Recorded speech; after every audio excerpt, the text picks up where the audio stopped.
rasakan. Contoh juga.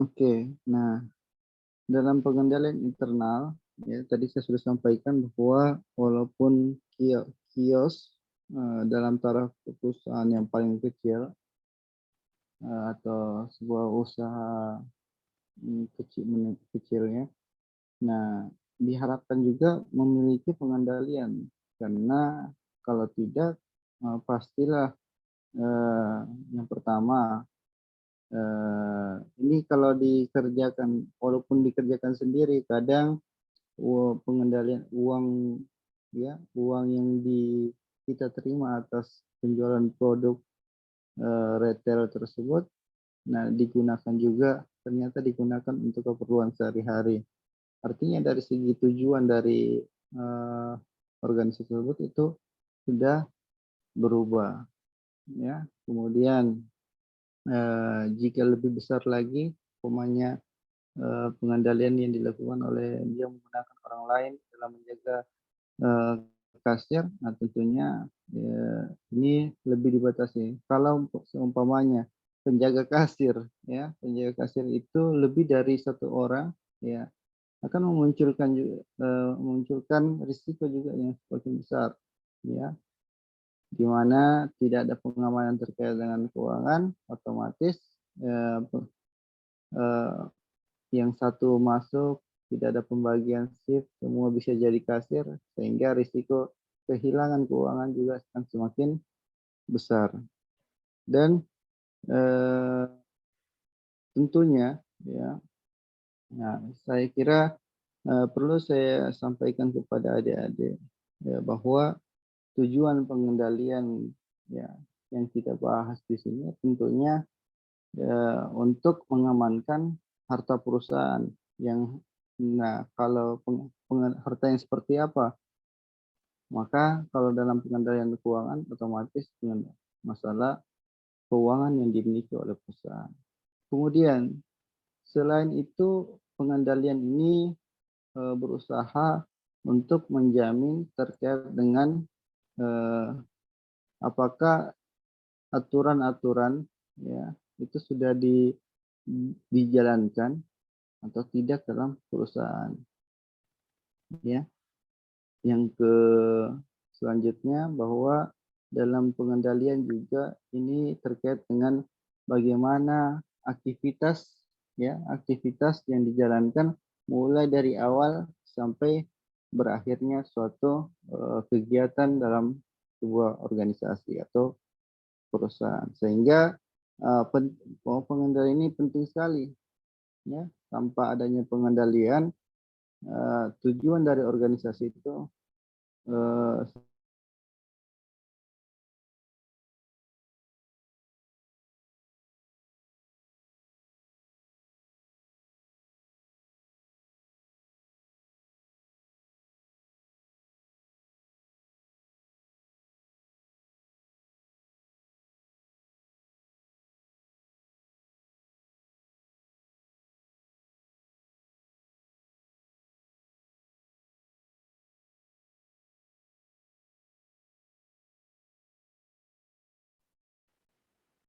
ISO. Nah, itu bisa dijadikan sebagai alat pengendali bahwa bagaimana ya kalau dalam pengendalian internal perusahaan kita biasa Anda dengar namanya ISO ya. Ini terkait dengan bagaimana support terkait dengan organisasi ya maka apa membutuhkan terkait dengan adanya pengendalian untuk mewujudkan tujuan dari perusahaan.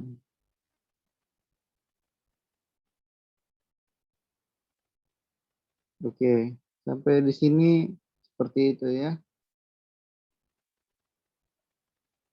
Oke, saya kira waktunya sudah habis. Jika kalau ada yang mau bertanya nanti ya di luar kesempatan. Jadi saya ingatkan kembali anak-anakku semua, saudara-saudariku, jadi pertemuan ke depan kita insya Allah akan melakukan meet ya. Jadi pelajari baik-baik, resume kembali hasil diskusi kita selama ini. Jadi ada empat topik yang kita telah diskusikan, mulai dari konsep akuntansi perlakuan hingga kepada pengendalian keuangan. Ya, jadi minggu depan usahakan kalau jumlah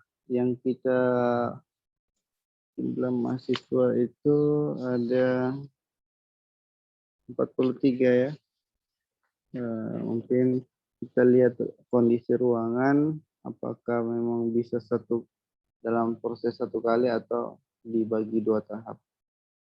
Ya, sampaikan kepada perwakilan kelas, sampaikan kepada teman-teman yang tidak hadir hari ini bahwa minggu depan kita lakukan proses ujian mid semester. Ya, masih ada lagi yang mau ditanyakan adik-adik?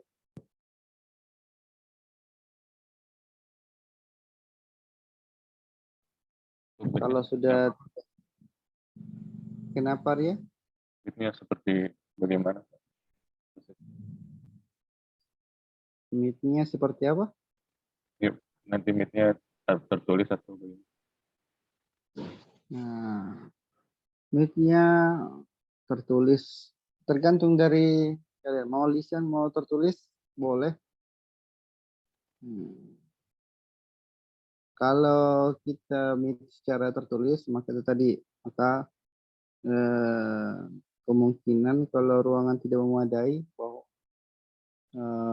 akan dibagi 2. Kalau seumpamanya secara lisan, berarti tidak perlu, jadi hanya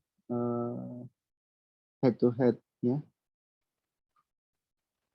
head to head antara mahasiswa dan dosen.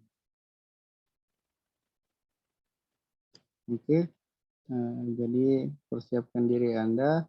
Kemudian tugas-tugasnya dikumpul minggu depan ya, baik itu tugas individu maupun tugas kelompok. Jadi materi-materi yang lalu bisa dibawa minggu depan ya, mulai dari tugas pertama, kelompok pertama, hingga kepada masalah lingkungan pengendalian keuangan.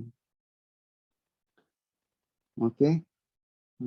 Untuk itu saya tutup sampai di sini dengan ucapan wabillahi taufiq wa hidayah. Assalamualaikum warahmatullahi wabarakatuh.